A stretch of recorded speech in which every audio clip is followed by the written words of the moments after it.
They said it loud enough for her to hear, not because they wanted a response, but because they were sure she wouldn't give one. Imani Diallo stood at the edge of the crowd, fingers curled tightly around the strap of her worn handbag, eyes fixed straight ahead as laughter cut through the air behind her. The words followed her like thrown stones, unwanted, nothing special, no one would ever choose her. She didn't turn around. She never did. Years of rejection had taught her one rule: survival meant silence. She walked with her shoulders steady, had bowed just enough to avoid attention, just enough to disappear. That was when the street changed. The noise softened, not all at once, but noticeably. Conversation stalled. Laughter thinned. Engines purred low and deliberate as dark vehicles rolled to a stop nearby, their presence bending the atmosphere around them. People didn't need introductions. Power announced itself without words. From behind tinted glass, a man watched. Lee Seung-ho had seen cruelty before. He had built an empire inside it. But something about the woman being dismissed so casually held his attention.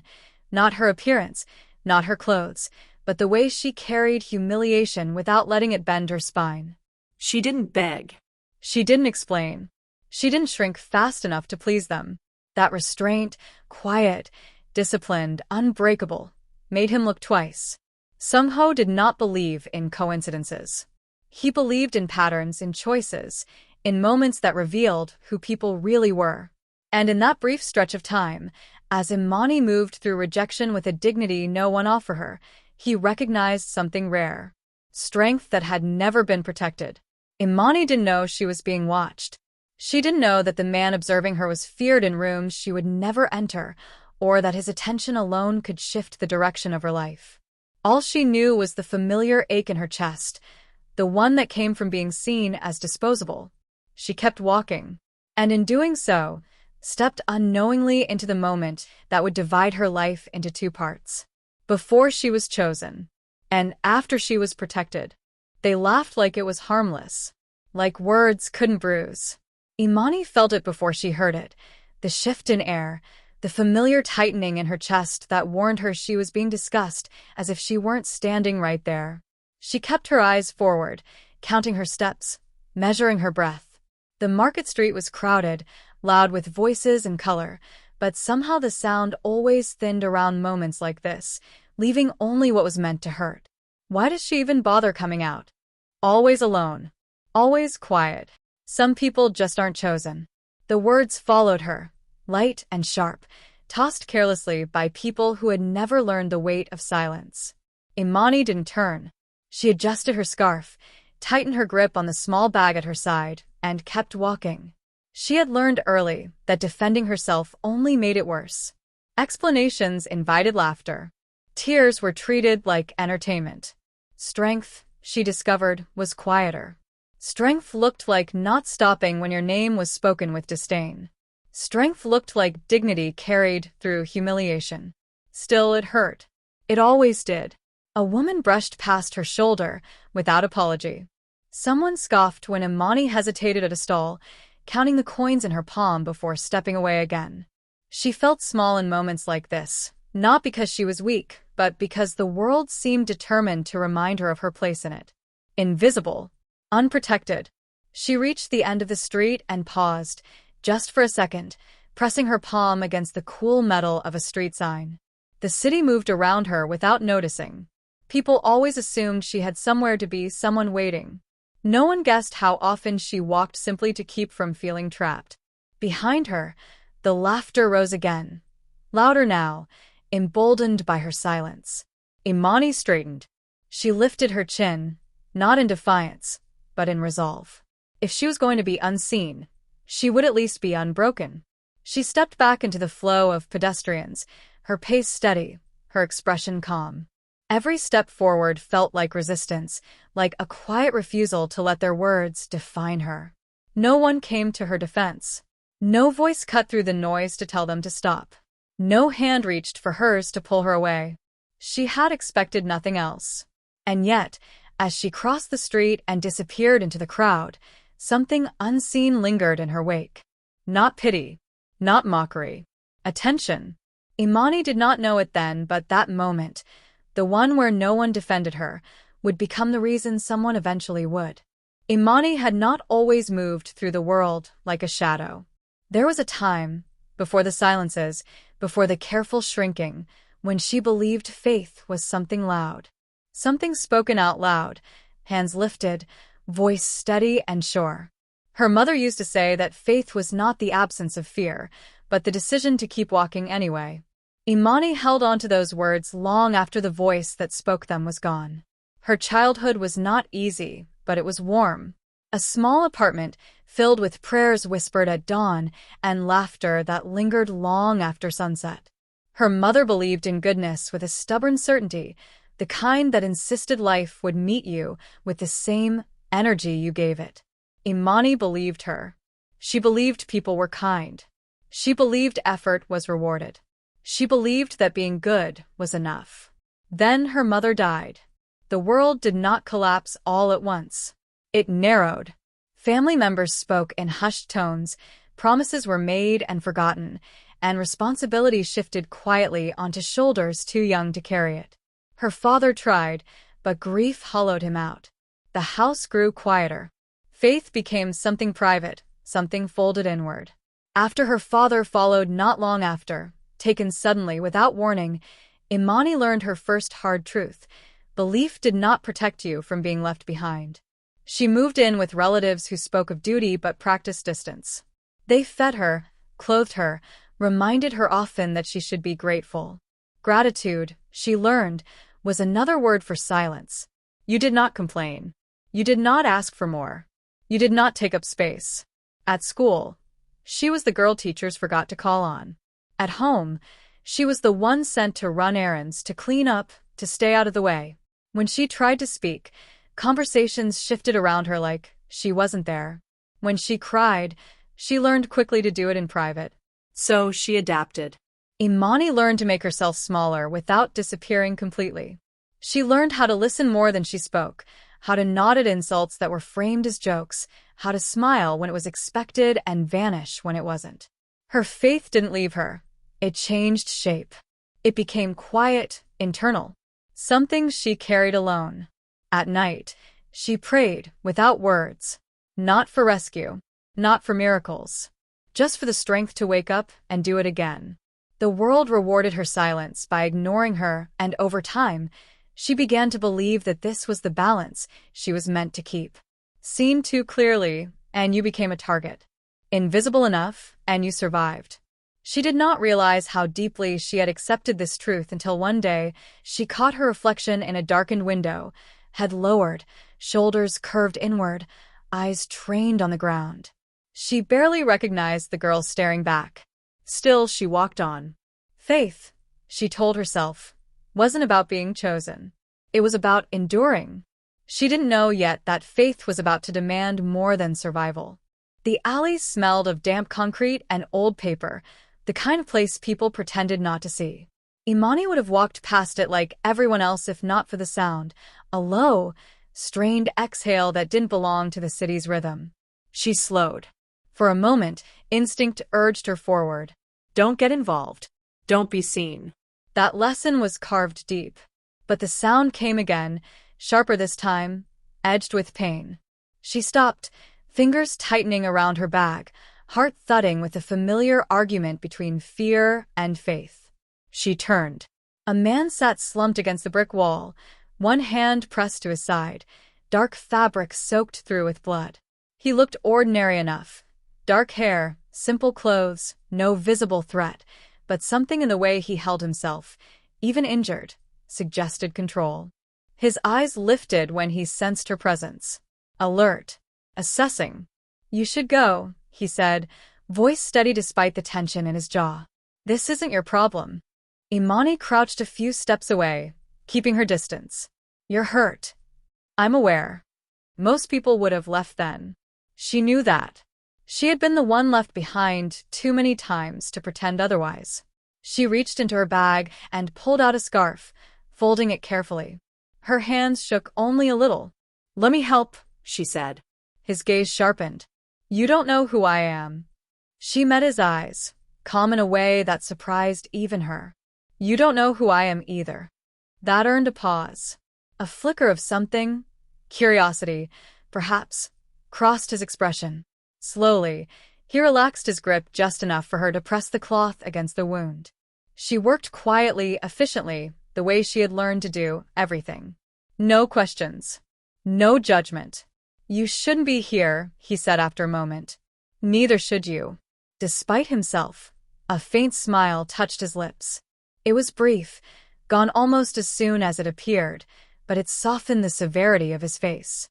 He watched her hands, the care in her movements, the way she focused without fear or expectation. Why? He asked. Why stop? She hesitated, then shrugged lightly. Because someone should. The answer seemed to unsettle him more than the pain. He studied her as if trying to place her in a world that made sense to him.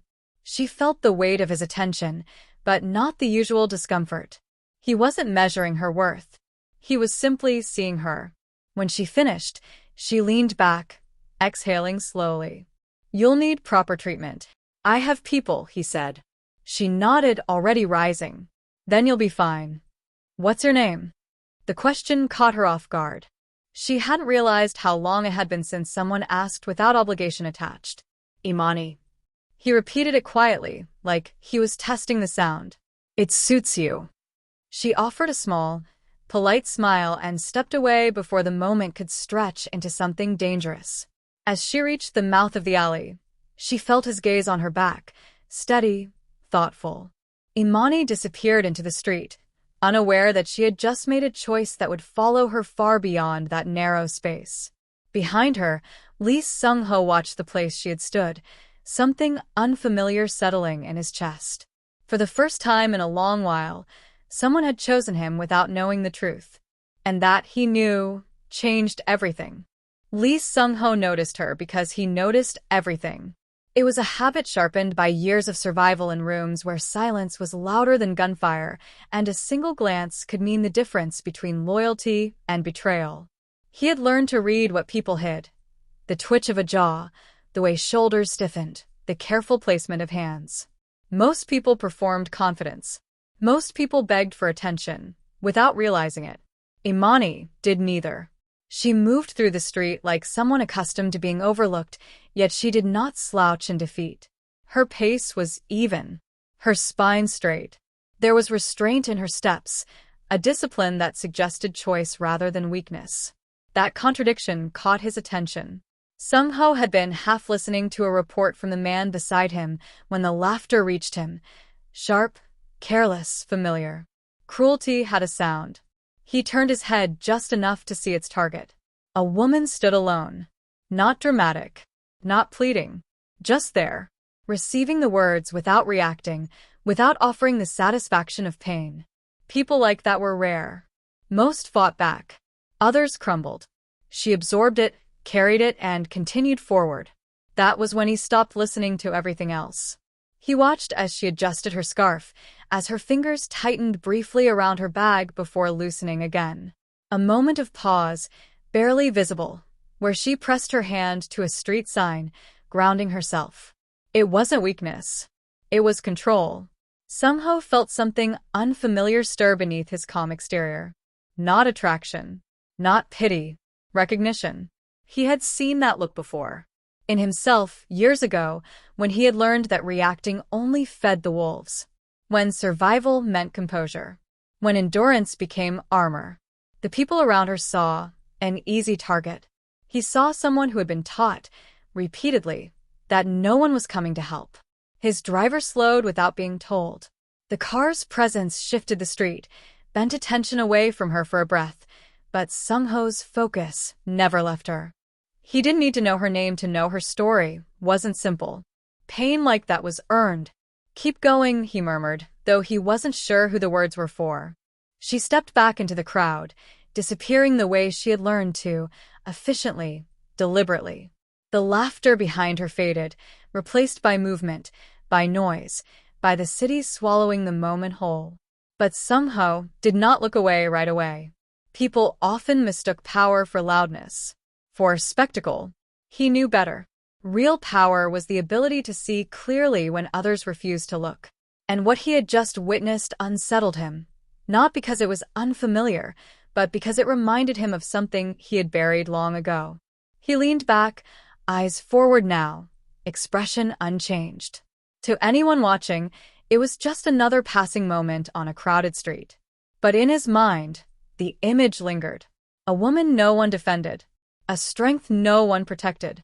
For reasons he did not yet understand, Lee Seung-ho knew this would not be the last time he noticed her. He didn't appear again the next day or the one after that. Imani told herself she hadn't expected him to. Encounters like that belonged to the category of things that happened once and then faded, small, strange moments the city swallowed whole. She returned to her routines, to quiet mornings and long walks that led nowhere in particular. Still, sometimes, she found herself glancing toward alleyways and corners, half expecting to see him there, leaning against brick with that same steady gaze. When he did reappear, it was in the most ordinary way possible. She was leaving a small bookstore near the bus stop when she noticed him standing across the street, hands in his pockets, dressed simply, as if he belonged there. No blood.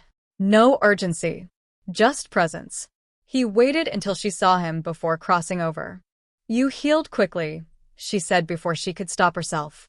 A hint of amusement touched his eyes. "I had good help." They walked without deciding to, falling into step, as if it were natural. He didn't crowd her, didn't ask questions she wasn't ready to answer. They spoke about small things at first, the weather, the city, the way time seemed to move differently depending on where you stood. The conversation was light, but beneath it ran something taut and careful. They stopped at a cafe, the kind with chipped mugs and mismatched chairs. He ordered tea when she did. She noticed that. He asked what she liked to read. She told him about poetry, about lines that felt like breathing when life grew tight.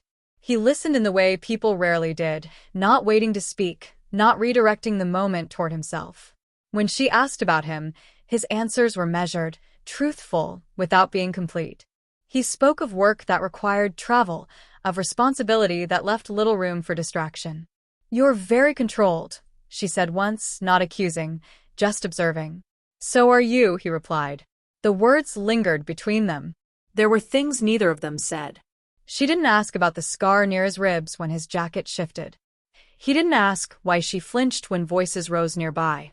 Their restraint was mutual, almost respectful, as if they both understood the cost of being fully known. Still, trust grew in the spaces between sentences.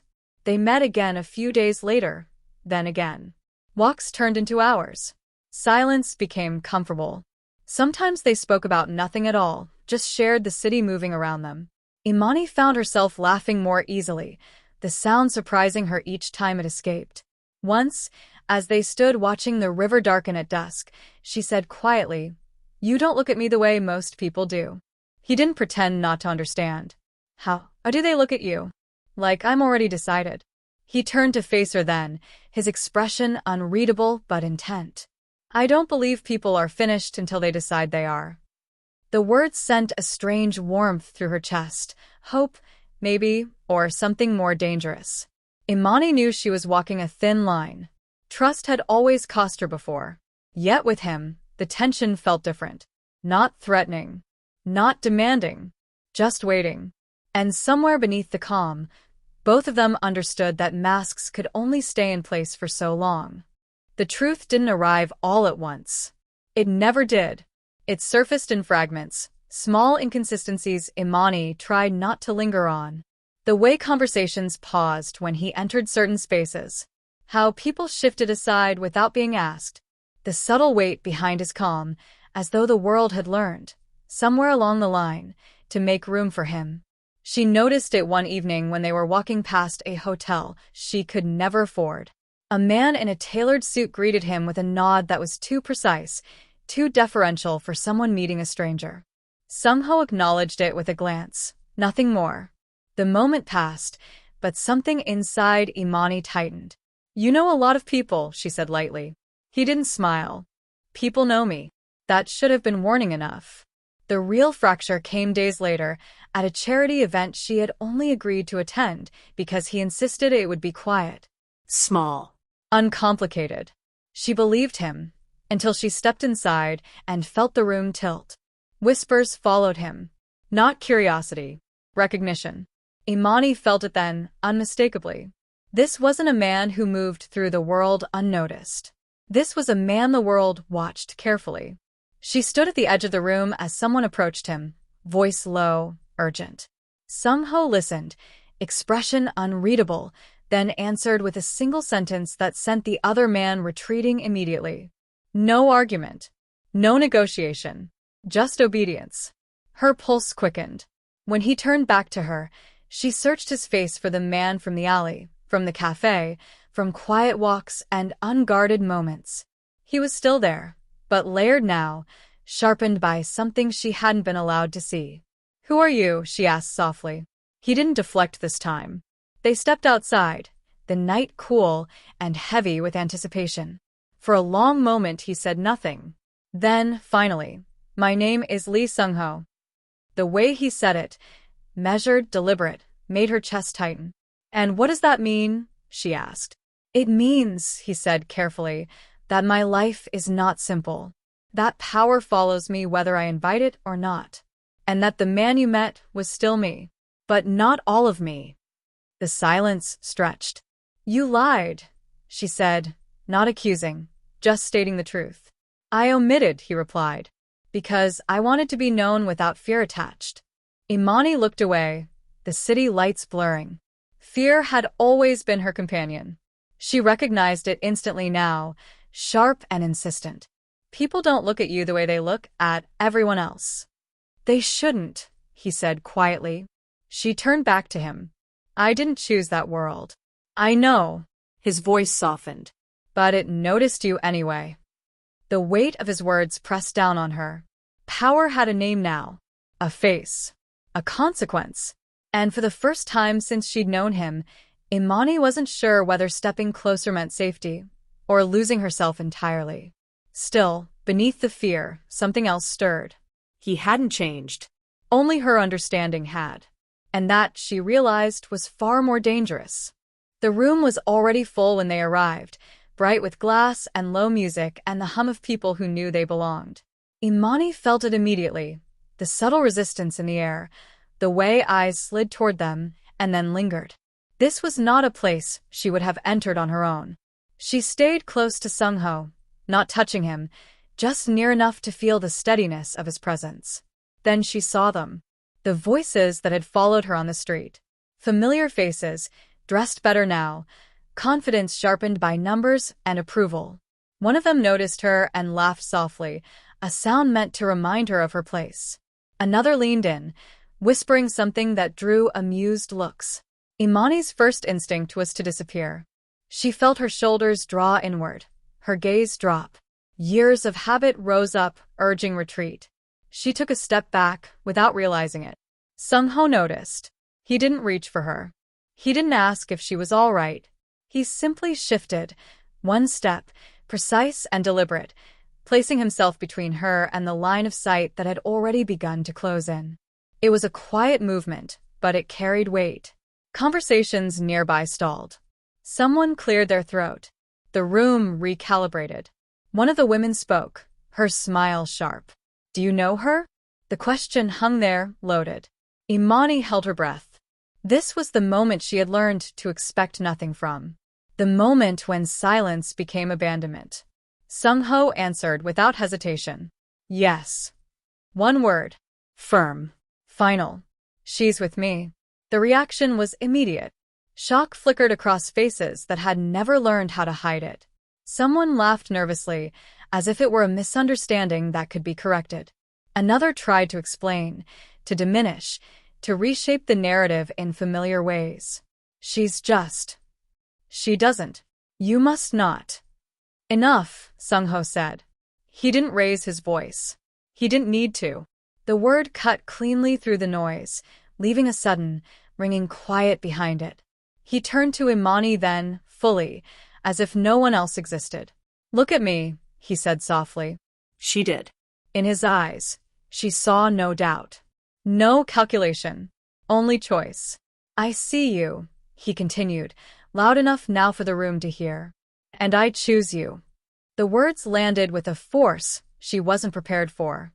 Her chest tightened, breath catching as years of dismissal collided with this singular moment of recognition.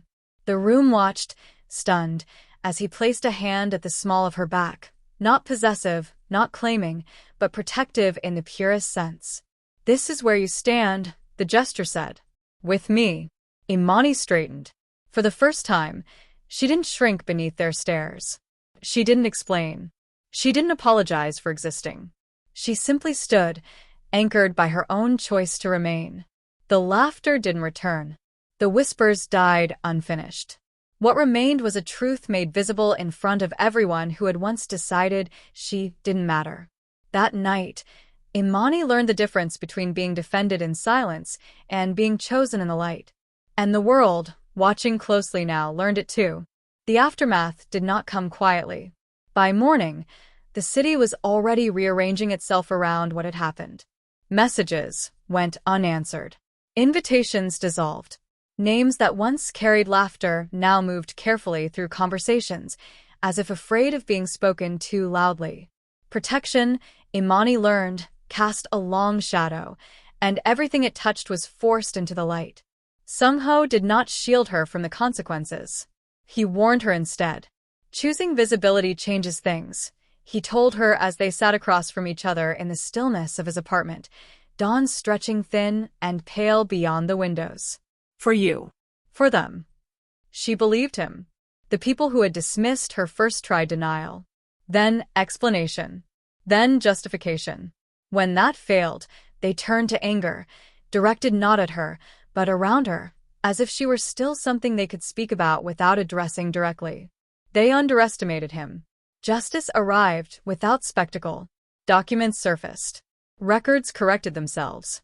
Words spoken in private rooms found their way into places where silence no longer protected them.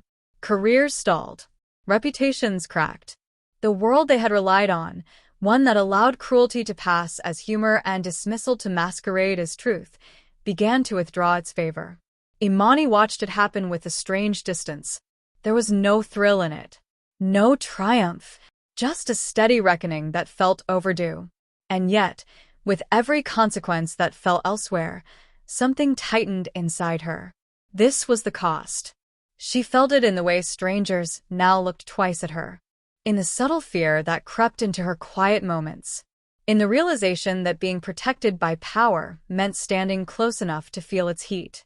There were nights she lay awake, wondering if she had traded one kind of invisibility for another, if she was now seen only in relation to him. Seung-ho noticed the change before she spoke it. "You're pulling away," he said one evening, not accusing. "Observing." "I don't want to disappear again," she replied. He considered that carefully. "Then don't." It was not a command. It was permission. The reckoning reached its peak when one of them tried to approach her directly, offering apologies dressed as excuses, remorse shaped by fear rather than understanding. Imani listened, heart steady, and then shook her head. "I don't need you to explain," she said quietly. "I need you to stop." And for the first time, that was enough. Protection had given her space. Justice had cleared the ground. What remained was hers to claim or not. She understood then that Seung-ho had not chosen for her. He had chosen with her. The rest, who she became in the aftermath, how she carried herself through the fallout, that was still her work. And she was ready to do it. The change did not arrive as a single moment of triumph. It unfolded quietly, in choices Imani made when no one was watching. She began to take up space in small ways first. Holding eye contact. Speaking without rehearsing apologies in her head. Walking into rooms without measuring how quickly she could leave them.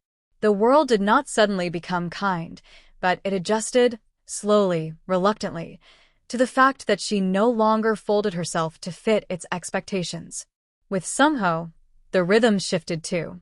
He did not hover. He did not correct her steps or smooth her path. Protection, she learned, was not possession. It was presence without control. When she questioned herself, he listened. When she hesitated, he waited. When she chose differently than he might have, he respected it. That, more than anything, taught her what love could be. Imani found purpose where she had once only endured. She returned to places she had avoided, community centers, quiet classrooms, streets that remember her silence, and offered what she had learned the hard way, that being unseen did not mean being without value. She spoke softly, but people listened. Not because of who stood beside her, but because her voice carried truth earned through survival. One evening, as the city settled into dusk, she stood on a balcony overlooking lights that once intimidated her. Seung-ho joined her, close enough that their shoulders touched. "You're different," he said. "So are you," she replied. He smiled at that, not the guarded curve he wore for the world, but something warmer, unarmored. "You don't need me the way you did before." She considered it, then shook her head. "I never needed you to save me." "I know. I need you," she said instead, meeting his gaze, "because you choose me without trying to own me." The words settled between them, solid and sure. He reached for her hand then, not as a shield, but as an offering. She took it without hesitation. Imani thought of the girl she had been, the one who learned to survive by shrinking, by accepting rejection as fate. That girl still lived inside her, but she no longer led. She had been replaced by someone steadier, someone who understood that protection did not erase scars, but it made room for healing. Together, they built something quieter than power and stronger than fear. A life where love was not loud, but deliberate. Where faith was no longer hidden in shadows, but carried openly, without shame. Imani was no longer the girl no one defended. She was a woman who chose herself. And in doing so, was chosen fully, freely, and without condition.